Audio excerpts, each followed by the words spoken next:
How is it that you respond and deal with clients who stall on payments? Hi guys, my name is Deepak Shukla, founder at the Pearl Lemon Group. We're a business growth and development agency based in the UK, USA, as well as serving clients worldwide. And here today, in day number 67, we're going to talk about the challenging clients who have issues that come up with finance, have issues that come up with payments, or just stall for whatever reason. But before we get into it, if you need any support with your communications or ultimately client relationship management style training, feel free to reach out to us. And before we get into it, feel free to click the link in the description below to get access to 7 additional strategies not shared in this training. So look, fundamentally, when it comes to clients who stall on payments, what you want to do is to build a system for stalls. So what I mean by a system is that there's going to just be variations around why clients stall.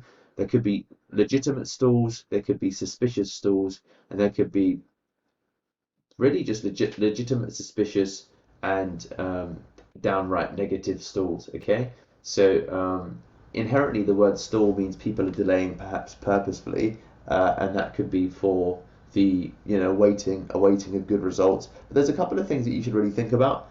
Build out scenarios. So scenario one is client is unhappy and therefore they're stalling on payments. So what you want to do is to build an email response for that scenario. So think about building ultimately scenario planning, and that's going to make your account management life much easier because this will happen from time to time. So scenario one is client is stalling because the results have been bad. So you need a range of responses. Response one is you need the payments to still happen to ultimately make the results come in, and that could be something that, depending upon the agreement with your client, it's been agreed that results will be difficult or non-existent to begin with. In scenario, so you would write something up to that effect. In any level of response, you want to add really robust detail as to why it's important that the payments continue for the good of the campaign, for them as well, without necessarily having it read like a threat, which is where you get a reactionary response from clients. So going for the sincere ask, going for the we need this to just really pay our guys, pay our people, and just make sure that we can do everything that's necessary for the campaign. Think of it also as goodwill, because you always get more when this is smooth. Love for ask for you, and where, for example, the result has been bad, because when the result's good, then it should be relatively straightforward in terms of understanding if it's a legitimate stall, you can deal with it case by case. But it's just really useful to think about the different scenarios, map them out, and then build ultimately, for example, some email templates for them, and or let's call them voicemail or messaging templates. We use WhatsApp voicemail a lot here at Pearl Lemon, so I would say that you could also, thinking about that example, you could say that would love if we could get this sorted out by X. Meanwhile, we'd just hang fire for a little bit to help to give you some time to organize that so we can start off on Monday with a bang. And when, for example, you still don't get the responses you want, then it's a case of really just pausing the campaign and deciding what you want to do with it.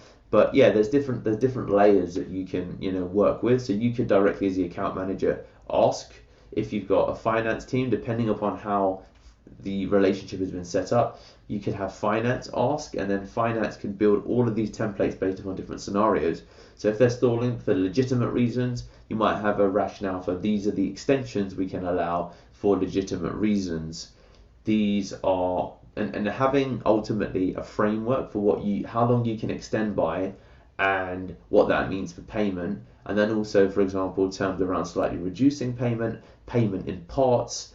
You could also look at payment financing if there's cash flow problems, and look at what exists in the market to offer to clients where they say, look, I'm having a cash flow issue. You'd say, not a problem, here's a service that you can use to pay us, and then you can pay them back. So we should be able to get around that, such as, for example, Klarna, I think, is a popular one, but there's going to be others. Klarna is spelled Clarna. And then also, being able to pull out reports to demonstrate effort where clients stall because they don't think, for example, you're producing the level of work. And it's about underlining then in a quantitative and qualitative way what effort is being made and demonstrating that to them. So look, the thing that I'm trying to underline here is that, you know, responses can be audio, i.e. voice notes, it can be on a phone call to walk through things, and it could also be on email. And it depends again upon the relationship, of the nature of the relationship with the client, your comfort on those mediums, but also what you think the comfort or the preference of the client is going to be able to wholesomely respond. Because some clients, you can send them a really detailed email and they'll just not look at it and want to talk to you, and so on and so forth. And then sometimes with some clients you might want to strategically switch. So just work out some basic responses, I'd say, based upon a client. Client's getting result, client stalls. Client isn't getting result, client stalls. Client has some outside reasons that they give, and client stalls. Results are as of yet to be determined, client stalls. And you could allow either grace periods, you could adjust to billing further in advance, and there's just these range of elements that you could use, as well as providing alternative funding options. So think about your different scenarios, map them all out. There are going to be multiple. I've given you some ideas, you'll have more, and begin to build some responses that you could begin with.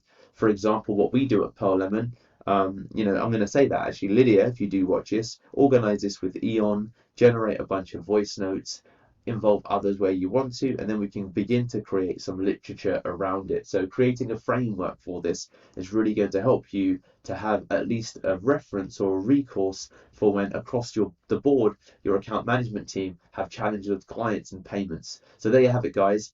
Please do subscribe if you're enjoying these videos. Drop your comments below with your takeaways and thoughts, as well as any other ideas you've got, and I'll catch you in the next one.